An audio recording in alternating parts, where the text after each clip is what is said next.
नमस्कार दोस्तों, स्वागत है, अभिनंदन है Jyotsna and my family YouTube channel में।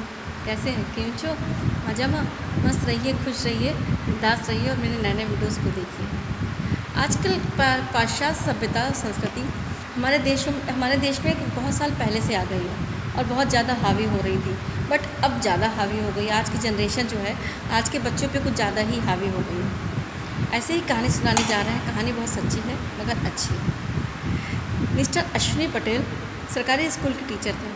उनकी शादी इरावती नाम की महिला से हुई, क्योंकि इरावती जो थी वो काशी में रहती थी, बनारस में। उन्होंने वहाँ काफ़ी शास्त्रों की, काफ़ी वेदों की पढ़ाई करी। वो भी बहुत पढ़ी लिखी थी, उस ज़माने की पढ़ी लिखी थी। खैर, दोनों में अच्छी सी पटरी खाती थी। तो इरावती जी चाहती थी कि हमारा लड़का गुरुकुल जाए और अपनी देशी सभ्यता सीखे, वहाँ का रहन सहन, वहाँ का कल्चर, वहाँ की सभ्यता सीखे। बच्चा हमारा शास्त्र पढ़े, बच्चा हमारा एक ऐसा आचार्य बन जाए जो काशी में ही एक अपने अच्छा सा भागवत कहने लगे, अच्छा सा पंडितापा करने लगे, जिसको क्या जो काशी के जो विद्वान होते हैं, विद्वान पंडित, उस टाइप का करने लगे। लेकिन चूँकि अश्विनी पटेल की विचारधारा बहुत अलग थी। वो कहते थे नहीं, हमारे बेटे इंग्लिश मीडियम में पढ़ेंगे और अच्छे से इसको वो उसमें जो जॉब करेंगे, अच्छी कंपनी में जॉब करेंगे, अच्छी सर्विस करेंगे। खैर, पहला बेटा हुआ तो इरावती जी ने कहा हम उसको गुरुकुल भेजेंगे। तो उन्होंने कहा नहीं नहीं, ये गुरुकुल नहीं जाएगा, इंग्लिश मीडियम में इन्होंने पढ़ाई करवाई। खैर, भगवान की कृपा से लड़का बैंक में सरकारी नौकर हो गया।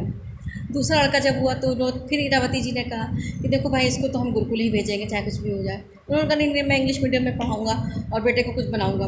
दूसरा बेटा इंग्लिश मीडियम में पढ़ा, अच्छी उसने पढ़ाई करी और उसके बाद में वो दूसरा बेटा साइंटिस्ट हो गया।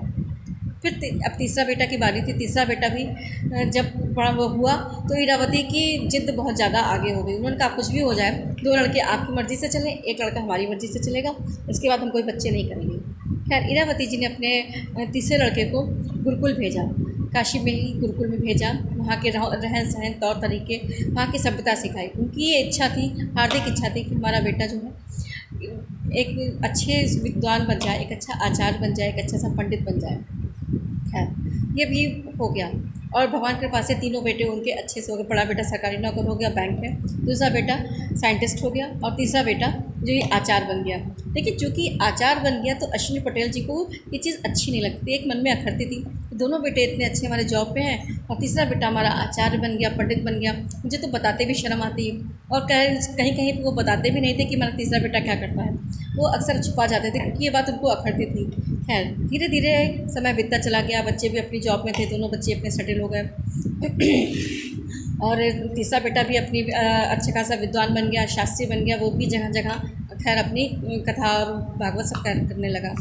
लेकिन उनको तीसरे बेटे से बड़ी अंदर से एक खड़ा जैसी रहती थी कि तीसरा बेटा क्या, एक तो छोटा बेटा है, इसको मैं प्यार नहीं है क्योंकि ये शुरू से गुरुकुल में पढ़ा है, ये हमको पापा नहीं कहता, हमको पिताजी कहता है, ये रहन सहन, तौर तरीके अजीब से वो करता है। इधर अश्विनी पटेल भी रिटायर हो गए। रिटायर हुए तो इरावती जी भी थी, वो तो उन्होंने कहा कि ऐसा करते हैं, उन्होंने उनसे कहा, अपने पति से कहा कि अब हमारे तीनों बच्चे बहुत सेटल हो गए, अब हम चाहते हैं शादी कर दें। तो वो बोले, अश्विनी पटेल ने कहा भाई देखो, दोनों बच्चों की शादी तो हम अच्छे से करेंगे और तीसरे रही बात, तुम्हारा जो तीसरा बेटा है वो पंडित है, उसकी शादी किसी पंडिताइन वनवाइन से कर देना, वरना क्या ज़रूरत है करने की, शास्त्री लोग कहीं शादी वादी नहीं करते। खैर, अक्सर उस पर कमेंट कसते थे। तो उन्होंने, इरावती जी को ये बात अच्छी नहीं लगती थी कि हर समय मेरे बेटे को ही कहा जाता।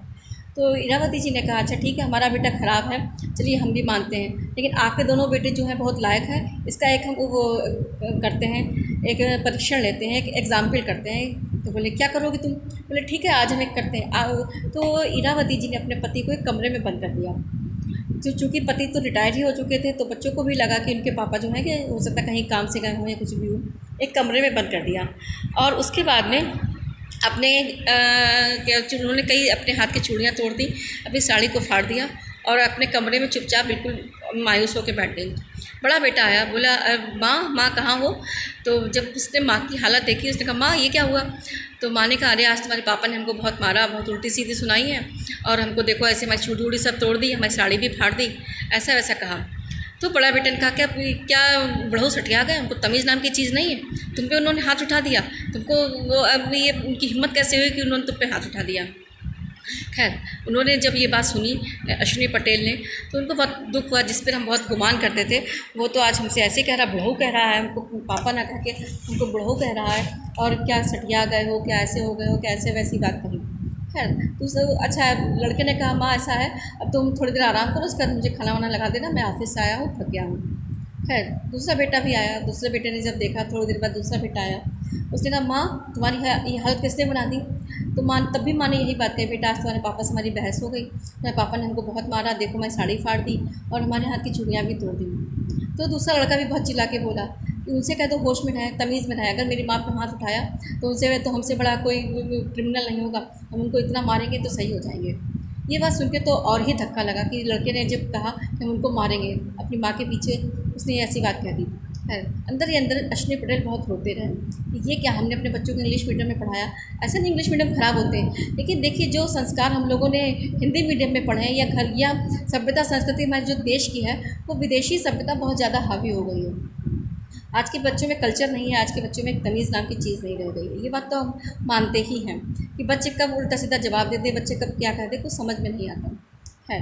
थोड़ी देर बाद में तीसरा बेटा अपनी पंडिताई करके आया, तो उसने कहा अरे माँ माँ कहाँ, पिताजी कहाँ है। आते आते उसने यही बात कही कि पिताजी कहाँ है। तो माँ ने कहा, माँ ने तो और उल्टा सीधा लगा दिया। माँ ने कहा तुम्हारे पिताजी कमरे में हैं, कहीं बाहर गए हैं, और तुम्हारे पिताजी ने आज हमको बहुत मारा। बोले नहीं माँ, ऐसा नहीं हो सकता, मेरे पिताजी तो बहुत अच्छे, तुमको कभी उन्होंने ऊंची आवाज़ में बात नहीं करी, तुमको उन्होंने क्यों मारा, तुम्हारी ही गलती होगी। क्या नहीं बेटा, तुम्हारे पिताजी बहुत ज़्यादा गंदे हैं, आज उन्होंने तुम लोग के पीछे हमसे बहुत बहस करी और फिर हमको मारा, मेरी सब चूड़ियाँ भी तोड़ दी और मेरा देखो रुपये साड़ी भी फाड़ दी। तो लड़के ने कहा नहीं माँ, तुम्हारी ही कोई गलती होगी, पिताजी ने कभी तुमसे ऊंची आवाज़ में बात नहीं करी, मेरे पिताजी बहुत अच्छे हैं माँ, तुमको कभी मार नहीं सकते, वो एक अच्छे पुरुष हैं, वो एक अच्छे पति हैं, वो एक अच्छे पिता हैं, हम लोग के बहुत अच्छे पिता हैं माँ, तुमसे ही कोई गलती हो गई, तुमने हो सकता उनसे बहुत ज़्यादा बहस कर ली हो, या हो सकता वो इनका ब्लड प्रेशर हाई हो और तभी तुम उनसे ज़्यादा बहस कर रही हो, तो इसीलिए उन्होंने तुम पर हाथ उठा दिया हो, वरना उन्होंने कभी जान के ऐसा नहीं किया, कभी उन्होंने तुमसे ऊंची आवाज़ में बात नहीं करी। आज वो तुमसे ऐसा कैसे कर सकते हैं माँ, हम ये बात नहीं मान सकते।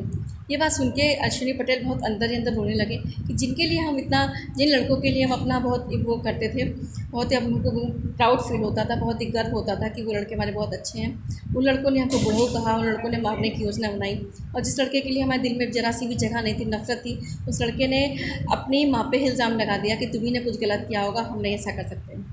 तो कहते हैं ना कि चाहे आप वैज्ञानिक बनिए, चाहे आप बैंक में जाइए, चाहे आप कोई पंडितापा करिए, चाहे शास्त्री बनिए, कोई चीज़ ख़राब नहीं होती। अगर आपको मेरा वीडियो अच्छा लगा हो तो प्लीज़ लाइक शेयर कमेंट ज़रूर कीजिएगा। खुश रहिए, मस्त रहिए, जय माता दी।